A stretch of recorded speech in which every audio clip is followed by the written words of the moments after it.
Vamos a continuar estudiando. Estamos en Segunda de Corintios. Ya nos faltan algunos capítulos para terminar y queremos ver, pues, que el Señor nos dé esa palabra que nosotros necesitamos.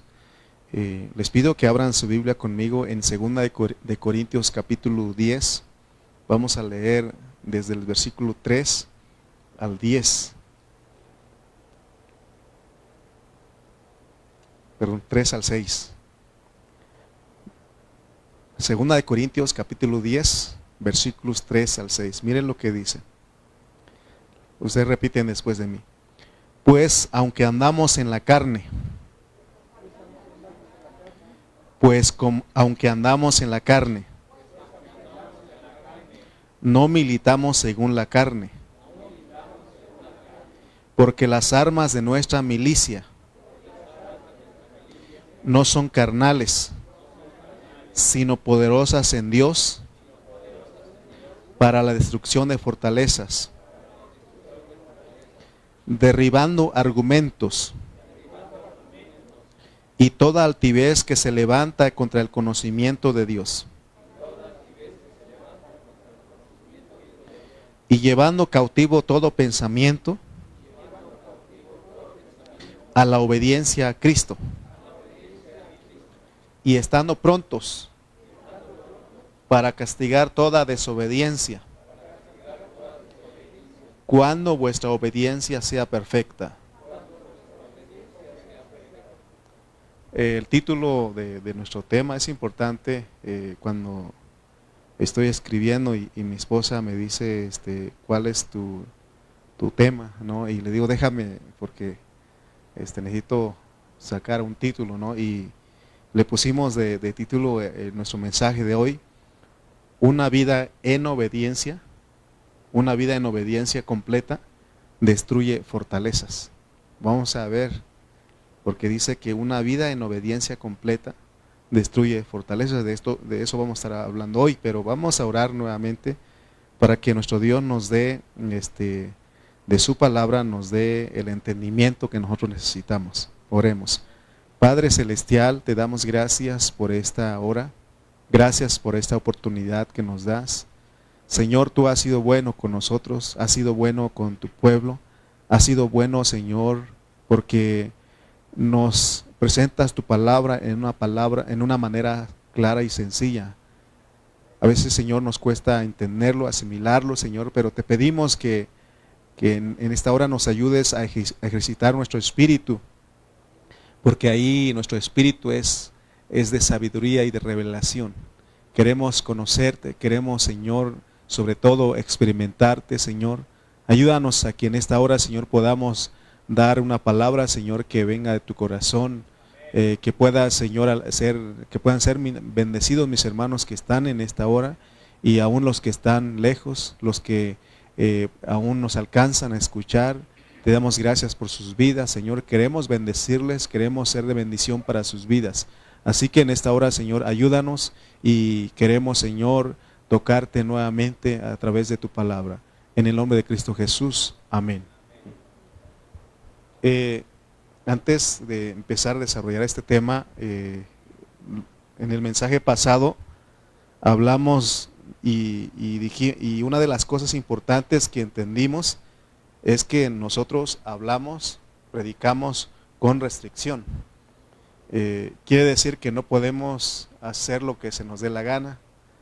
Hay una restricción, y se acuerdan que nosotros estamos bajo una regla, una medida, y esa regla es el Espíritu Santo. O sea, todo, aún para predicar la palabra. Por eso, al estar delante de ustedes en esta hora, yo he orado al Señor y siempre le pido que me dé una palabra, y a veces no tengo nada.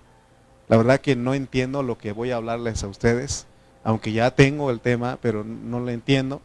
Y le pido a Dios que me ayude a poder hablarles a ustedes, que pueda yo primeramente digerirlo y sobre todo vivirlo, porque no solamente es hablarlo, sino que tenemos que vivir.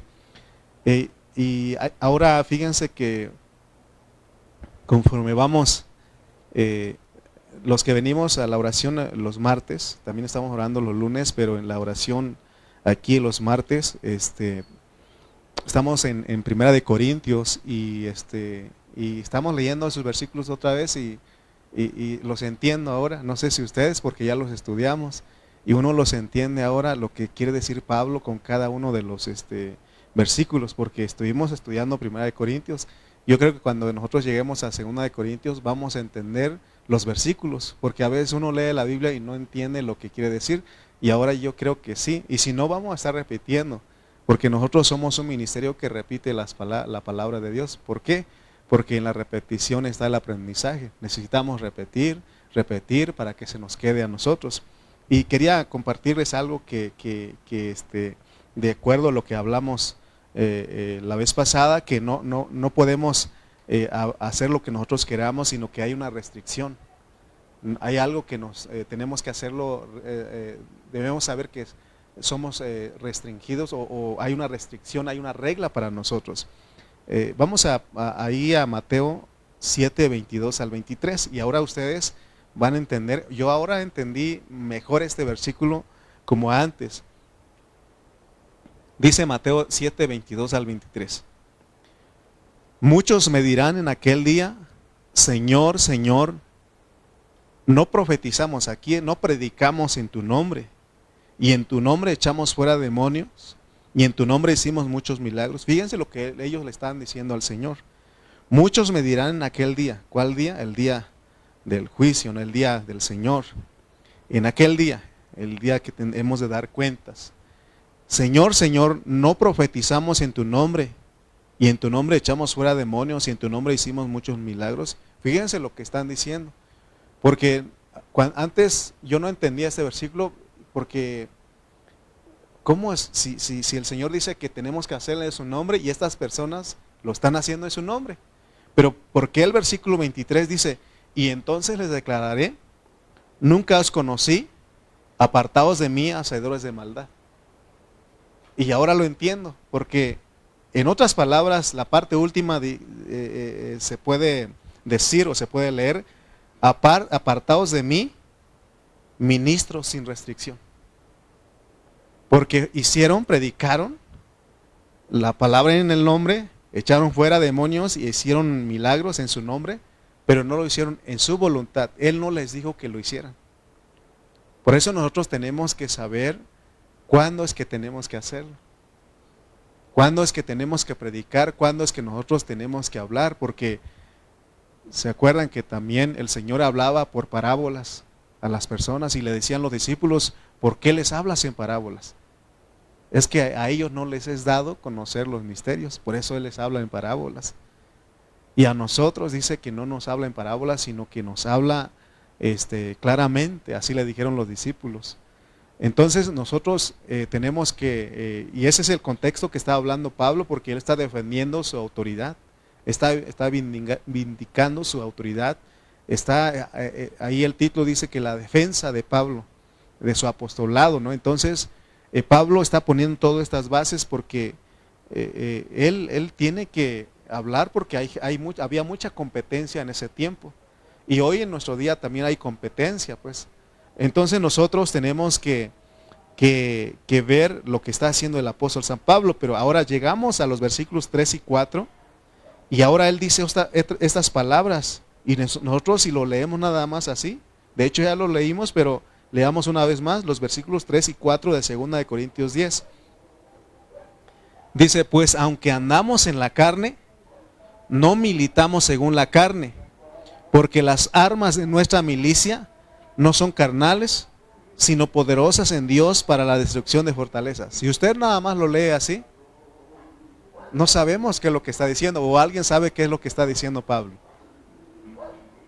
Pues aunque andamos en la carne, no militamos según la carne, porque las armas de nuestra milicia no son carnales, sino poderosas en Dios para la destrucción de fortalezas.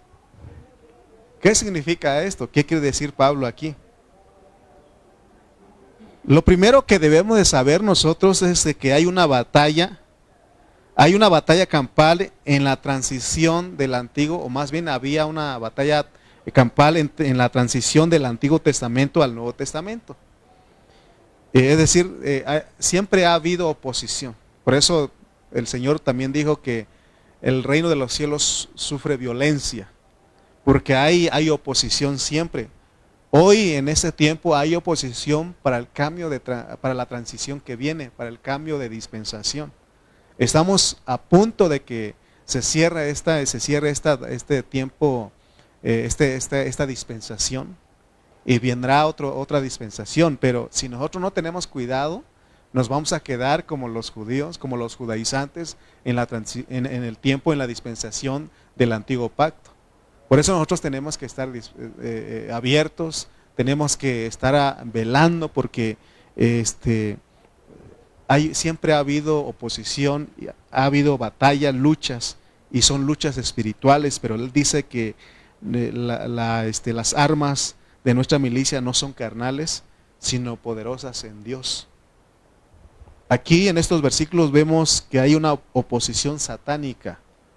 Es Satanás el que se opone a ese cambio y usa aún a los cristianos, porque más adelante vamos a ver que el mismo Pablo dice que temo que como la serpiente engañó a Eva, así también ustedes fueron engañados, porque no debemos descuidar que hay un enemigo y es el diablo, es Satanás. Él siempre se va a oponer. ¿Se pueden ustedes imaginar que el Dios creador de todo el universo tiene oposición? Tiene oposición. Cuando ustedes lean el libro de Daniel, dice que Daniel oró y venía la respuesta, pero dice que hubo una batalla en los aires. Dice que venía, ¿verdad? Entonces había una batalla, ¿no? Hubo una lucha, y gracias a Dios que Él siempre gana. Pero se dan cuenta que por un hombre que era muy amado. Si nosotros somos como Daniel y Dios nos dice que somos muy amados, todo el tiempo triunfamos sobre esa lucha. Pero debemos entender que no son carnales, no son de este mundo las armas que se tienen que usar. Amén. Ahora fíjense que estamos diciendo que Dios, el creador de todo el universo, tiene oposición.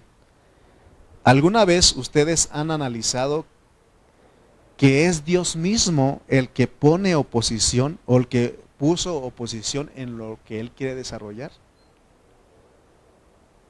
Eso es bastante difícil de discernirlo solamente con la mente humana, porque yo le estoy diciendo a ustedes que Dios mismo es el que pone la oposición. ¿Por qué estábamos diciendo? Porque Él creó al enemigo. Él lo creó para un propósito. Porque cuando vamos a Génesis capítulo 2, y están dos árboles. ¿Quién puso los dos árboles? Dios. Y en uno es el árbol de la vida, es Cristo, y está el otro árbol que es el árbol de la muerte, la ciencia del bien y del mal. ¿Quién está detrás de ese? Satanás. Entonces yo quiero que vean ustedes, si ustedes reciben esto que estoy hablando, porque esto no cualquiera lo habla. Para mucha gente que es el diablo todo, pero no saben que el que pone la oposición también es Dios. ¿Se acuerdan ustedes de que de Job tenemos la historia y hemos hablado muchas veces? Job no le atribuyó ningún propósito a Satanás. No le dijo, si ustedes leen, no, nada más se narra la historia de que ahí apareció Satanás y fue el que le pidió permiso a Dios. Pero en la mente de Job, él nunca adjudicó ninguna cosa a Satanás. ¿O sí? Dice él, recibiremos de Dios solamente el bien y el mal no. Porque él supo que todo viene de Dios. Entonces entendamos que Dios es el mismo que pone oposición. Por eso en la soberanía de Dios es que Él crea, corrompe y restaura. Si usted está de acuerdo conmigo, usted va a poder discernir en una forma más correcta cómo funciona Dios. Y cuando vienen las cosas, usted dice, es Él. Jehová dio, Jehová quitó, bendito sea el nombre del Señor.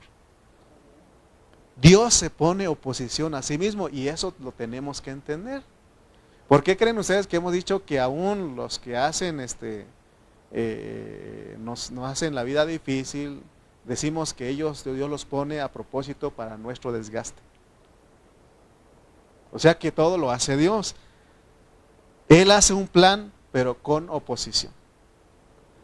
Nos debe de maravillar de cómo es que Dios actúa, porque nosotros no haríamos tal cosa. Imagínense, mi hermano Adrián y yo estábamos platicando, ¿no? Cuando viene uno manejando, uno pone la aplicación, el Waze, para que nos diga dónde hay menos tráfico para ir, ¿no? Uno está buscando eso. Uno no se mete al tráfico. Bueno, un día nos metimos con mi hermana Martita ahí y nos duramos 2 horas ahí, ¿no?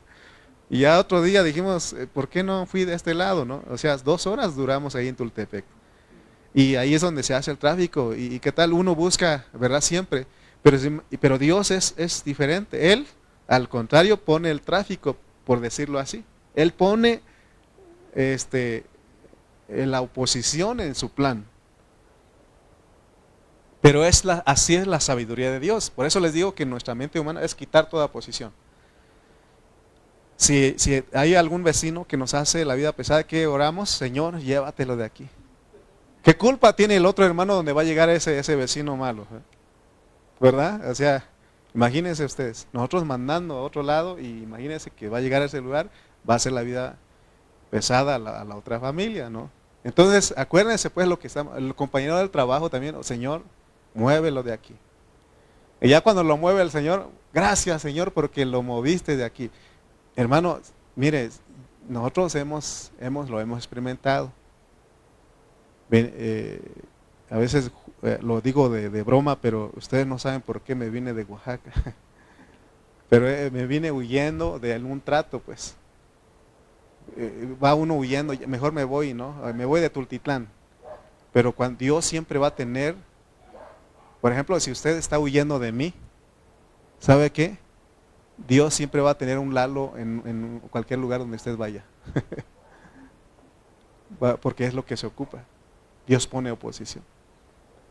Porque a veces dicen, no, me voy de esta iglesia porque ese pastor pues ya no. ¿Sabes qué? Donde vayas vas a encontrar otro y un poquito peor. Porque a veces uno anda huyendo, pero acuérdense que este pensamiento que Dios, Él pone la oposición. Pregunta.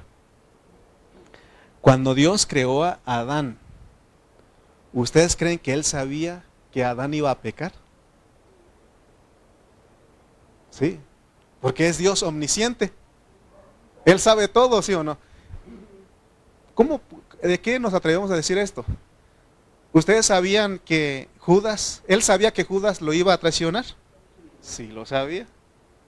Entonces sabía Dios que Adán iba a pecar. Al contrario, Dios puso los 2 árboles. Ahí puso los 2 árboles para que Adán cayera. Entonces están viendo que Dios pone la oposición. Y Él mismo dice que hay una batalla. Por eso Él dice que hay una batalla entre nosotros y los que no creen en Cristo. Pero es Satanás contra la iglesia. Amén.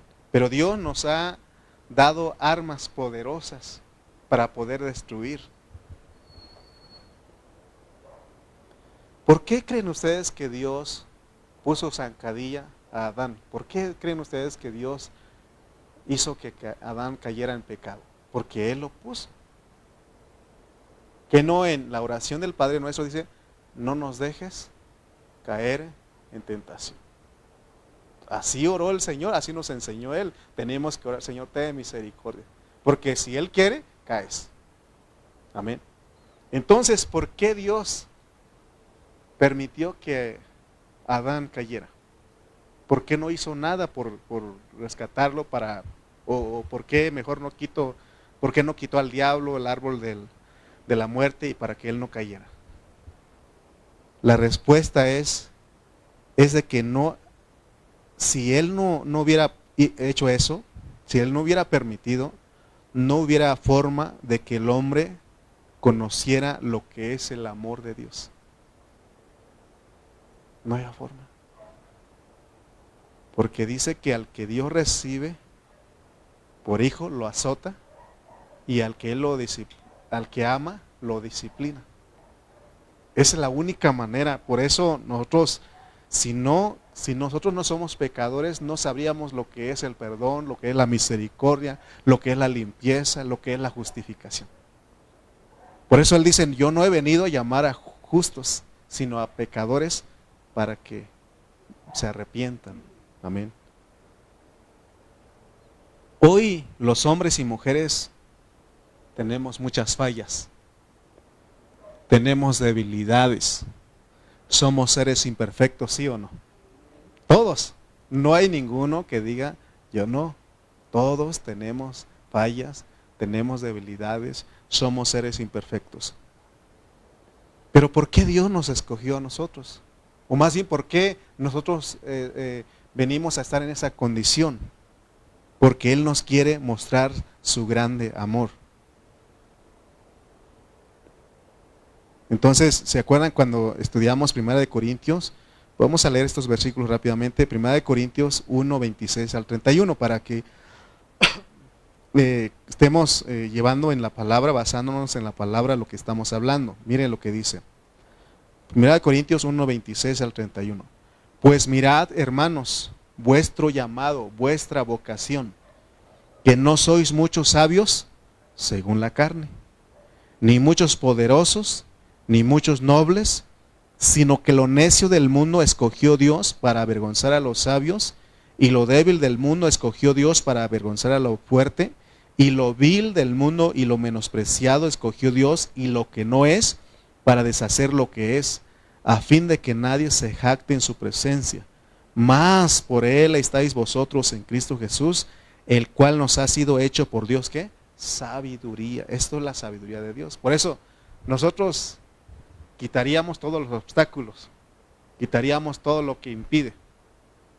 Por eso nosotros, a veces nuestra oración no está bien, porque a veces nosotros decimos, Señor, no permitas que mi hermano sufra. Más bien deberíamos de orar, Señor, hágase tu voluntad. Hágase tu voluntad. Porque entonces estamos en la voluntad del Señor. Amén. Estamos en la voluntad de Él. Entonces nosotros no debemos de orar de esa manera, porque entonces estamos en contra de... Ahora, si Dios te guía que ores de esa manera, está bien. Pero de acuerdo a la palabra, nosotros tenemos que saber que a veces son enfermedades de lo que nosotros necesitamos. Ustedes no se han preguntado por qué los hermanos que funcionan como pastor, ellos se enferman seguido. Porque mi esposa y yo no salimos del hospital. Son pruebas que pidieron de Dios, pero le quiero decir que eso es lo que Dios quiere, que es lo mejor para nosotros.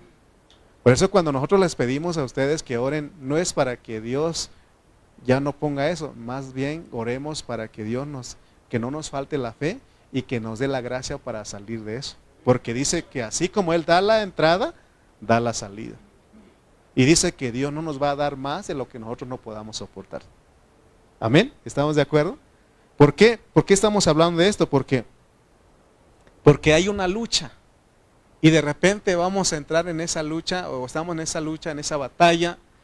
Pero debemos de saber que las armas con que luchamos, que usamos en esta lucha, en esta batalla, no son carnales, es decir, no son de este mundo, sino que son poderosas en Dios para la destrucción de fortalezas. Las fortalezas se levantan. ¿Cuáles son las fortalezas aquí? Estas fortalezas se levantan en los pensamientos de la gente, y de ahí empieza la oposición contra Dios. Por eso el versículo 5 dice de 2 Corintios 10, porque Dios ha dado armas poderosas en Dios para la destrucción de fortalezas. Y dice el versículo 5, derribando argumentos y toda altivez que se levanta contra el conocimiento de Dios. O sea que Dios nos presenta a nosotros su conocimiento, pero por el otro lado nos dice que que nuestra caminata, nuestra carrera cristiana es con obstáculos, pero debemos de recordar que Él mismo pone obstáculos. ¿Cuántos de ustedes han visto las carreras, ya sea de autos, cómo están?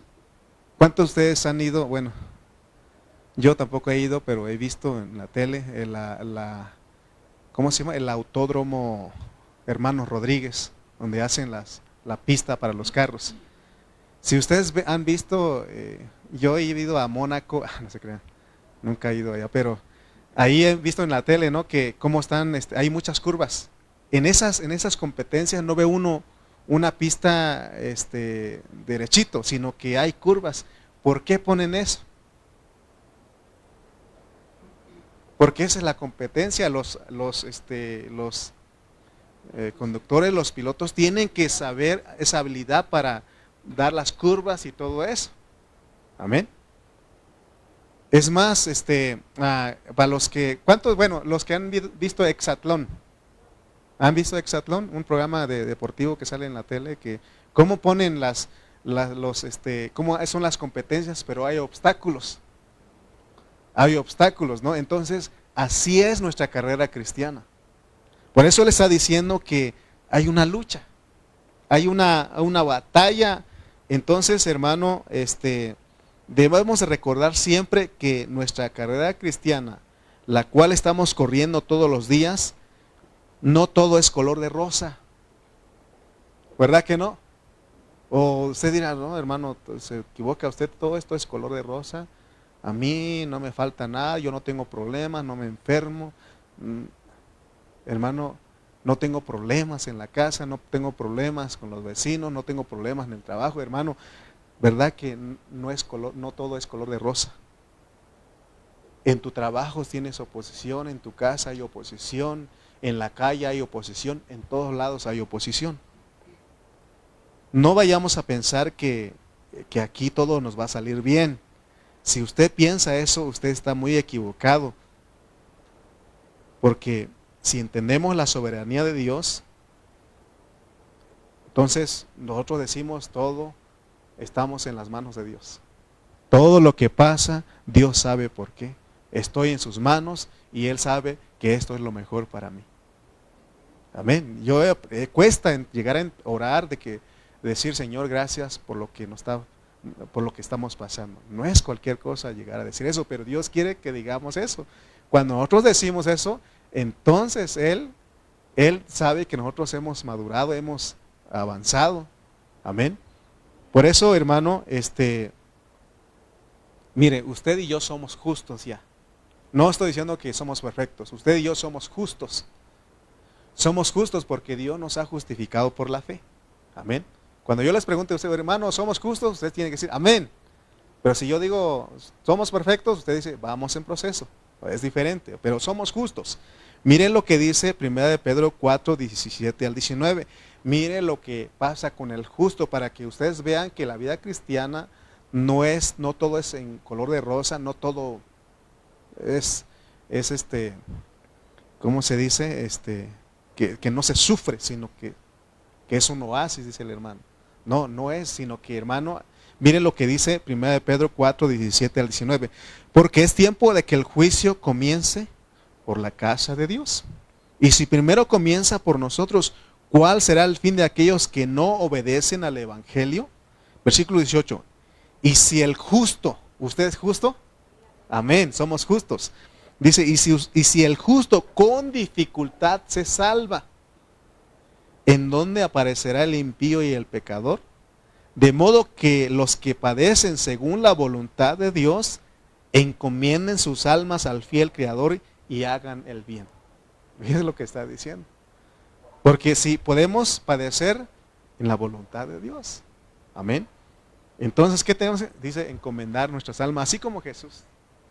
Padre, en tus manos encomiendo mi alma. Amén. Hermanos, esto es importante entenderlo, ¿no? Entonces, la palabra dificultad en griego también significa difícilmente, o sea que la salvación, no estamos hablando de la salvación inicial, sino la salvación progresiva, la salvación de nuestras almas.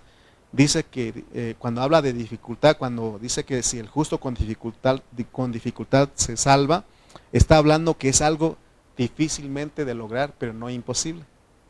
O sea, es difícil. Otra palabra es a duras penas.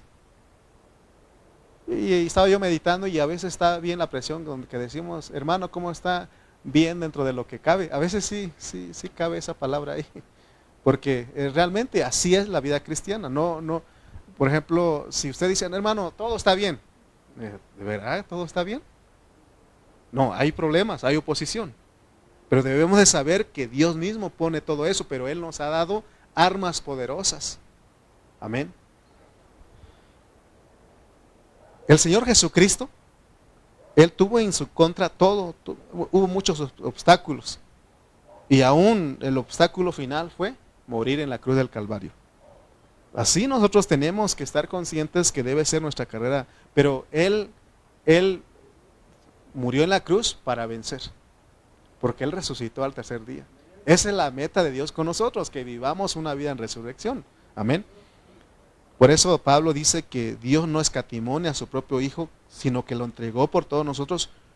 ¿Cómo no nos dará también con Él todas las cosas? Y más adelantito ahí es en Romanos 8 y pone toda la lista. ¿Cuál dice? Nada nos separará del amor de Cristo, ni espada, ni hambre, ni desnudez, ni todo eso.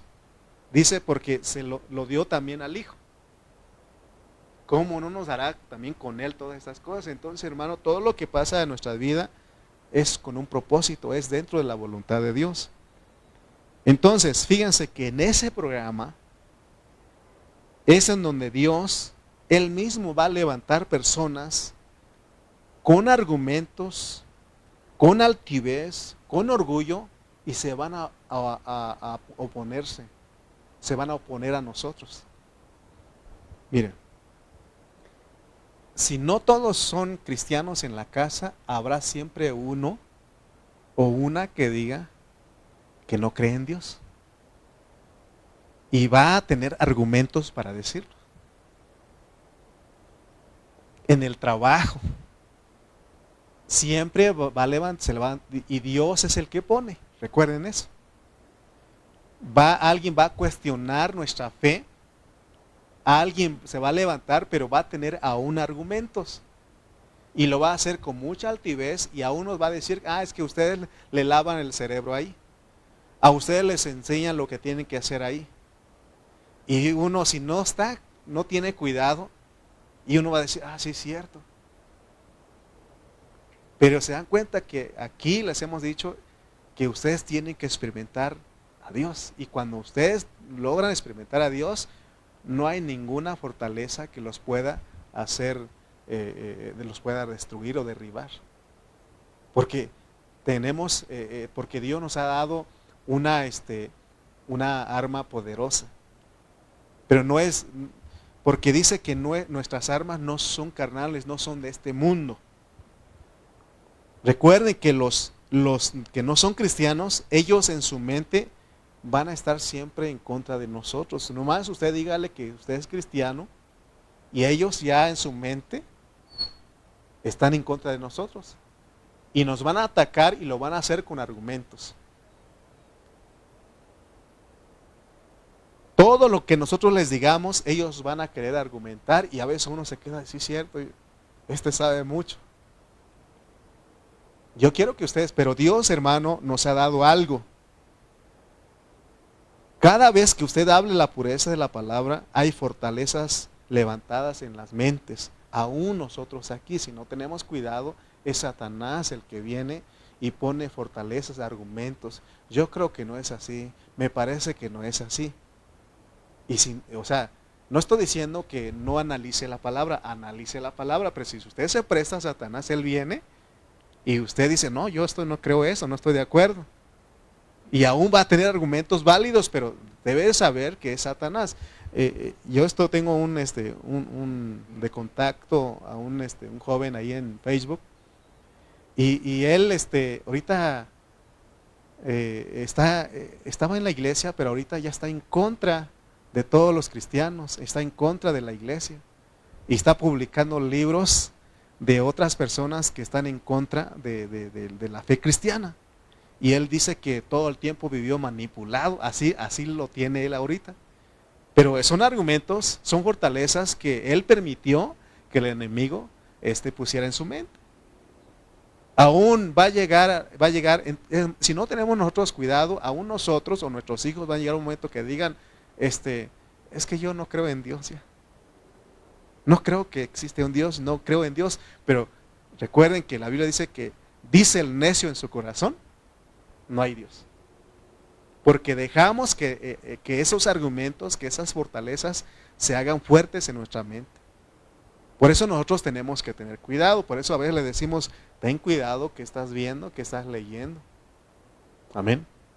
Que estás leyendo, porque si no esto te va a llevar, y son enseñanzas, aún la Biblia dice, son de demonios, que quieren que nosotros dudemos de nuestra fidelidad a Dios. Y es lo que estaba pasando en el tiempo de Pablo. Entonces, hermanos, predicar la palabra no es fácil. Por eso nosotros necesitamos identificar las armas espirituales que Dios nos ha dado para que llevemos cautivo todo pensamiento a la obediencia de Cristo. Fíjense que podemos estudiar y aún graduarnos en un seminario, en un instituto bíblico, y podemos obtener conocimiento de la Biblia. Pero si ese conocimiento no lleva cautivo los pensamientos a la obediencia a Cristo, entonces eso significa que no tenemos revelación divina. La carga que yo llevo en mi corazón es que si mi predicación, si mi mensaje no cautiva el pensamiento de ustedes para llevarlos a ser obedientes a Cristo, mi trabajo es en vano. Por eso yo oro y cuando yo vengo aquí, no quiero tocar sus mentes, quiero tocar sus espíritus a través de la palabra. Y mi deseo es de que ustedes sean obedientes a Cristo, así como yo. No nada más que ustedes sean obedientes a Cristo, yo también debo de ser obediente. Amén. Dice 2 Corintios 10, 4 al 5, leamos otra vez, dice, porque las armas de nuestra batalla, de nuestro combate, de nuestra milicia, no son de este mundo, dice, no son carnales, sino poderosas en Dios para la destrucción de fortalezas. Y miren lo que hace, derribando argumentos y toda altivez que se levanta contra el conocimiento de Dios y llevando cautivo todo pensamiento a la obediencia de Cristo.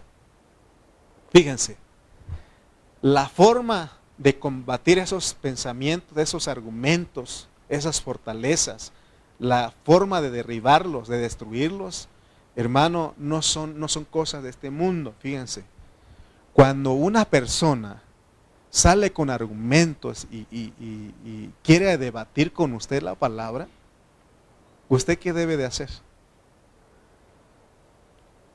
¿Se puede debatir? Mírenlo. Hay un hombre que sale ahí en las redes sociales que se llama el Padre Toro. Yo lo conocí por mi papá cuando él estaba en vida. No, es que escucha, le dije, tenga cuidado, ¿quién es ese hombre? Si me dijeran a mi hermano Lalo, usted vaya debata con tenga un debate con ese hombre, yo le digo, paso. Yo no voy a debatir con él. Pero hay pastores, hay hermanos que van y a veces él los avergüenza. Yo no tengo palabras humanas para ir a decir a ese hombre para convencerlo, no puedo. No puedo, ni debo de hacerlo. Por eso si alguien se levanta y empieza a argumentar con usted acerca de la fe, ¿qué tiene que hacer usted? Ore por él. No debata la palabra. No se puede, porque no es la forma, porque no hay forma de cómo, no hay forma en este mundo de cómo convencerlo. ¿Quién lo convenció a usted? Fue Cristo. Alguien estuvo orando por usted, ¿sí o no? Y esa oración derriba fortalezas. Pero hay algo más, aquí vamos a descubrir hoy. Fíjense que hace unos años atrás escuché a un hermano decir que él quería estudiar todo la mente, el aparato psíquico, algo así es, de una persona, que es su consciente, su inconsciente, su consciente. ellos saben, por ejemplo, había un, ¿cómo se llama ese hombre? Es un psicólogo o algo así, se llamaba Freud. Entonces, y esta persona empezó a estudiar de ese hombre y habla de todo eso, ¿no? Y él se metió tanto ahí que llegó a decir: hermanos, me gustaría ir a estudiar a las personas, a conocer su alma, su consciente, su inconsciente, subconsciente, todo eso, para saber por qué no cree en Cristo y poder ayudarlo. ¿Usted cree que se puede hacer? Si esto es por fe. Esto es por fe. A mí nadie me convenció, a mí nadie me dijo: ¿quieres recibir a Cristo? No, yo me arrepentí. Cuando escuché el Evangelio me arrepentí para poder tener la convicción, tener la certeza de quién es mi Dios. Amén. O sea, porque a veces, hermano, que hay que hacer una oración de fe para que reciba a Cristo. Espérate, esa persona lo que necesita es arrepentirse. Arrepentirse, porque dice que arrepentíos y bautícese cada uno de vosotros. Es lo que hicieron nuestros hermanos, arrepentirse y bautizarse. Amén. Entonces, hermanos, no hay armas carnales, porque todas esas serían terapias. Es dar terapias a las personas para convencerlos de que crean en Cristo. Esas no son nuestras armas. Esas fortalezas se pueden destruir, pero, hermano, no se destruyen por el argumentar, ni por ser altivos, ni orgullosos. Porque, vuelvo al punto de este hombre, porque hay lugares donde se debaten, ¿no? De que mi doctrina, de que tu doctrina, de que esto y lo otro. Hermano, eso no es lo que convence, no es la manera de derribar, de destruir fortalezas. Las fortalezas se levantan en los incrédulos y aún en los hermanos por obra de Satanás, y por lo tanto tienen que ser destruidas por las armas que Dios nos da. Ahora, ¿cuáles son esas armas? Si nosotros leemos bien los contextos, allí nos dice lo que nosotros tenemos que hacer para que esas fortalezas desaparezcan. Fíjense cómo se derriban esas fortalezas. Y aquí está la fórmula. Vamos a leer 2 de Corintios 10:6. Porque hay que castigar esas desobediencias, esos argumentos. Hay que destruirlos, pero fíjense lo que dice. 2 de Corintios 10:6. Y estando prontos para castigar toda desobediencia, porque esas son desobediencias. Cuando alguien se levanta a argumentar, con altivez, con orgullo, a debatir, esas son ¿qué? Desobediencias. Pero dice, fíjense lo que está, cómo está escrito. Y estando prontos para castigar toda desobediencia, ¿cuando qué? Sea perfecta. Miren, hermano, lo que Dios nos va a meter aquí. Todos los hombres tenemos un problema bien serio, y es que a todos nos gusta corregir, pero somos unos desobedientes. Así pasa, por eso no tenemos las armas, porque ¿cómo vamos a poder corregir algo, destruir algo, cuando nosotros somos desobedientes? Necesitamos ser obedientes. Pero dice obedientes perfectos. Sea nuestra obediencia perfecta. Aquí la palabra perfecta también es cumplida o completa. No podemos derribar, destruir argumentos, fortalezas cuando nosotros no somos obedientes. Por ejemplo, los hijos aprenden la obediencia cuando nosotros somos modelos para ellos. Cuando los papás son modelos para ellos. Porque usted no le puede decir a sus hijos que hagan esto y que hagan aquello si ellos no ven que usted hace lo que dice. Porque no está dando el ejemplo. Amén. Entonces es bien importante entender que nuestras armas no son carnales, no son de este mundo, no son terapias, sino que dice que son poderosas en Dios para la destrucción de fortalezas. Entonces, ¿cuál es el arma poderosa que Dios usa para destruir fortalezas? Nuestra obediencia completa. O sea, nuestra obediencia a lo que Dios dice. Vamos a decir un ejemplo. La otra vez le dije a ustedes que nos pasó con una familia que ya no viene a la iglesia. Bueno, más bien un hermano que ya murió, para que ustedes no piensen de más. Él ya no está. Pero él siempre me decía, hermano, ahí donde estuve trabajando hablé con una familia y van a ir este domingo a la reunión.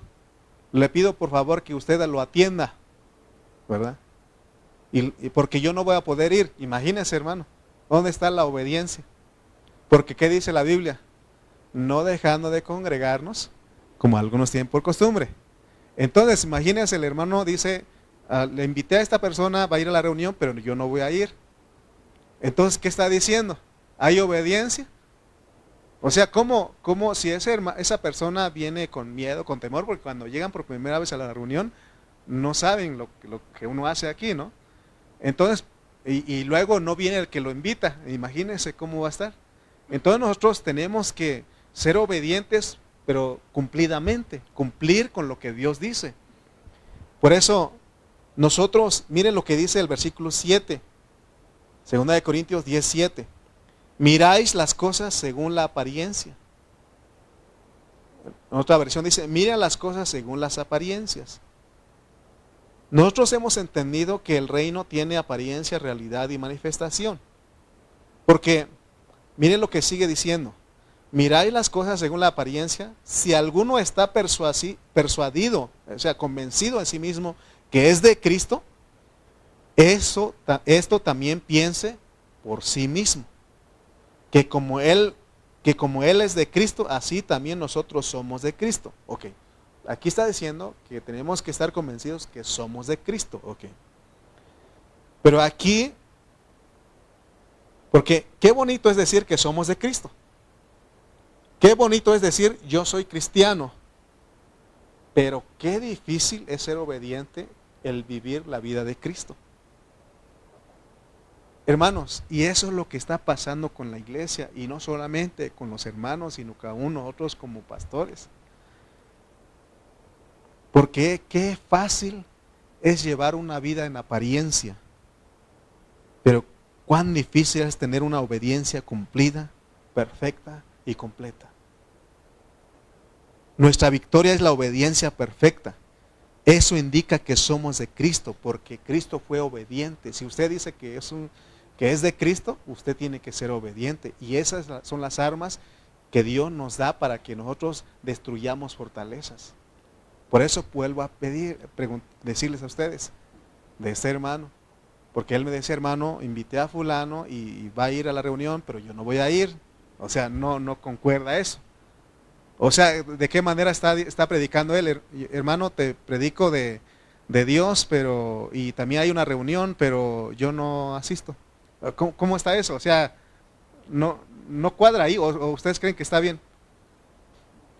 O sea, ¿cómo voy a invitar a alguien? Ve a la reunión porque ahí hablan pero yo no voy. ¿Cómo está eso? O sea, no hay, ¿verdad? No hay congruencia, dice la hermana. Sí, es cierto. O sea, si yo invito a una persona es porque yo también me reúno.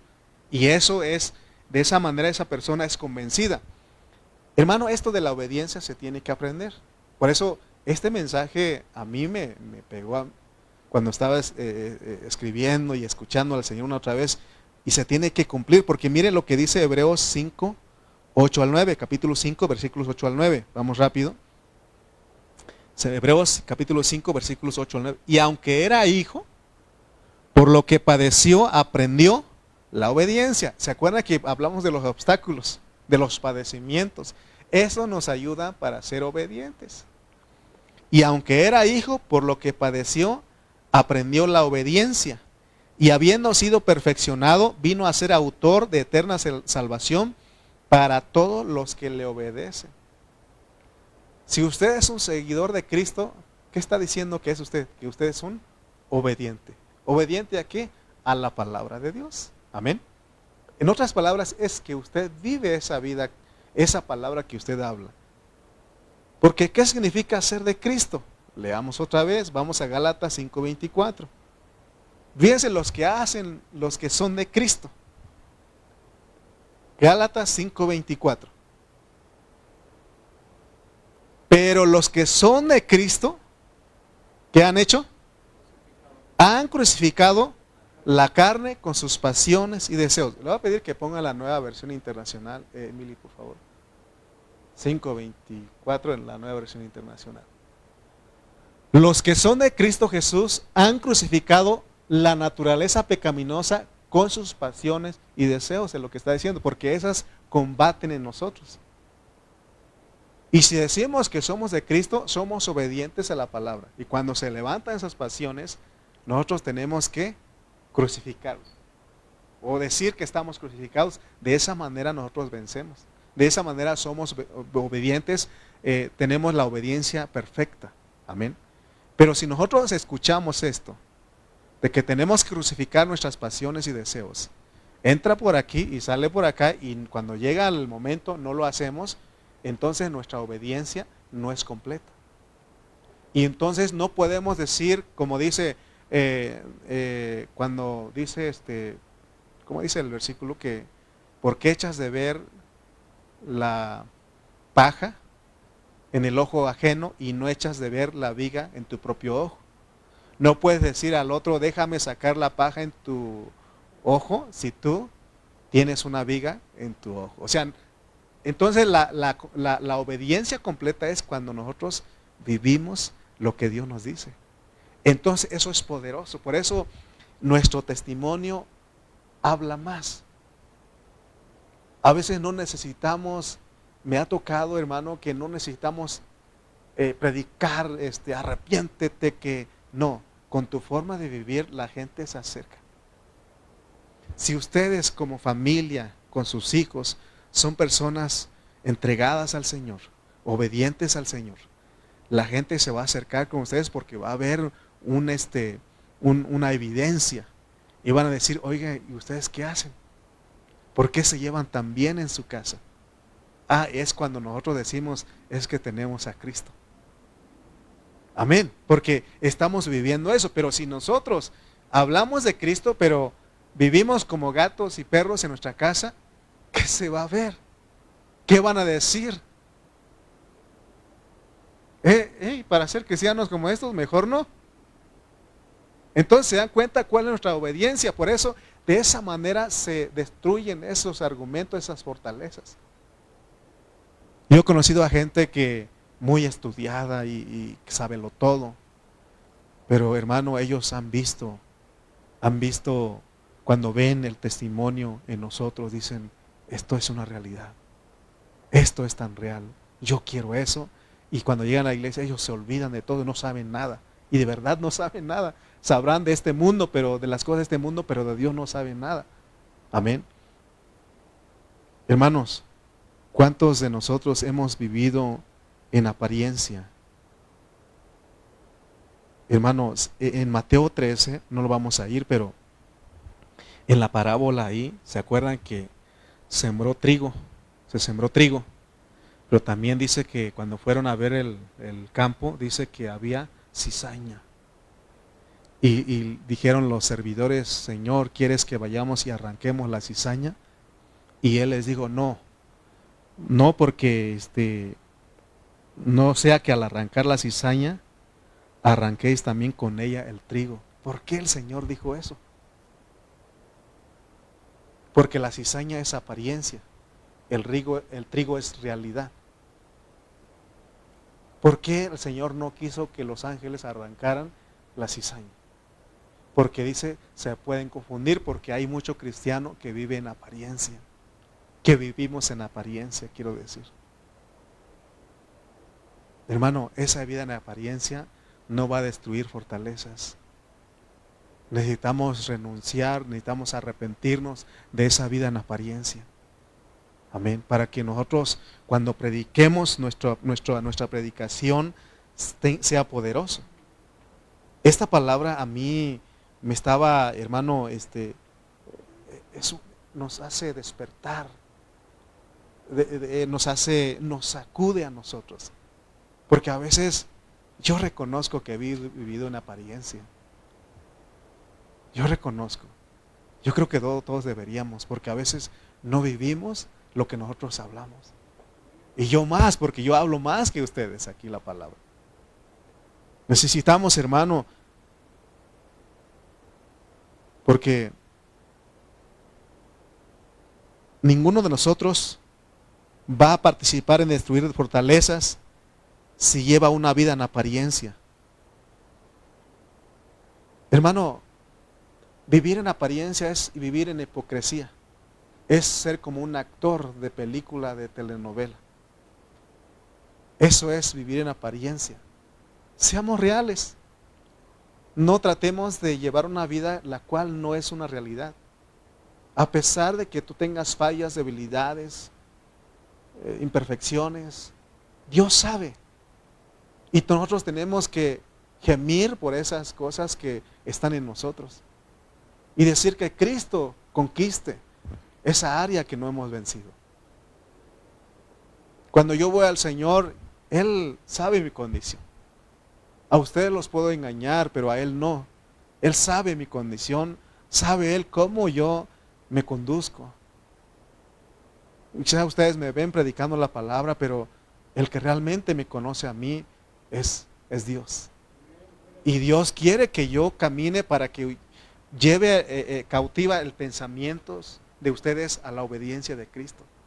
Que cuando yo predique la palabra, ustedes también sean cautivados a vivir esa obediencia, a que su obediencia sea completa. Eso es lo que me preocupa a mí. Porque hay un dicho que dice, de tal palo, tal astilla. Si yo soy una persona que aparenta vivir a Cristo, aparenta llevar una vida cristiana, así van a ser los hermanos. Por eso a mí Dios me habló en esta palabra. Pero ¿qué pasa cuando uno, hermano, vive a Cristo? Es obediente, porque la obediencia uno lo aprende y nuestra obediencia es Cristo. Miren, leamos este último versículo para terminar. Romanos 1:16. Bueno, en realidad son dos más. Romanos 1:16 dice, porque no me avergüenzo del Evangelio, porque es poder de Dios para salvación a todo aquel que cree. Fíjense lo que está diciendo. Porque no me avergüenzo del Evangelio. O sea que Pablo no se avergonzaba en predicar el Evangelio. Porque dice, es poder de Dios para salvación. Fíjense, porque a veces algunos creen que el poder aquí es de echar fuera demonios, de tumbar hermanos, de hacer. Ese no es el poder que está diciendo. El poder aquí es tu vida, mi vida. Porque eso es lo que salva a las personas. ¿Qué no el apóstol San Pedro le dijo a las mujeres? Dice que con el testimonio de ellas, sin palabras, pueden ganar a sus esposos. Y esa palabra es aplicable a todos nosotros. ¿Quieres ganar a esa persona en tu trabajo?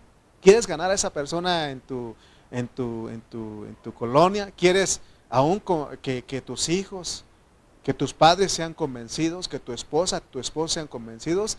Necesitas vivir a Cristo. Y cuando uno vive a Cristo, nuestro hablar es poderoso. Es más, no necesitamos hablar mucho, solamente con nuestra vida. De esa manera vieron al Señor Jesús. El Señor Jesús dice que vieron una gloria, porque la gloria aquí es vivir a Cristo. Y dice Juan 1:14, dice, y vimos su gloria, gloria como del unigénito Hijo del Padre, lleno de gracia y de realidad. Él no vivía en apariencia. Él no vivía en apariencia. Hermanos, él vivía una vida real. Él había una realidad en él, había gracia y realidad en él. Cuando él estuvo en el encuentro con la mujer samaritana, él empezó a compartir, a hablar la palabra a ella.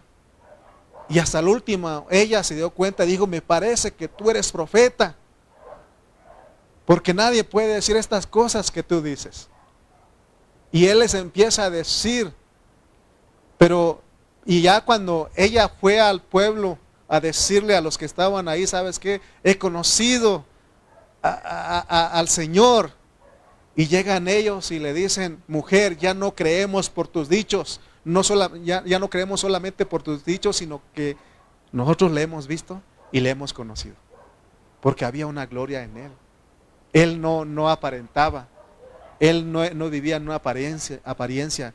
¿Por qué lo crucificaron? Porque él vivía la vida del Padre. Por eso él dijo, el que me ha visto a mí, ha visto al Padre. Entonces, hermanos, nosotros a eso se nos invita. No estoy diciendo que esto es todo fácil, es difícil. Pero Dios nos ha dado, nos ha equipado para poder vivir esta vida victoriosa. Por eso en el 10:8 dice, veamos este último, 2 Corintios 10:8.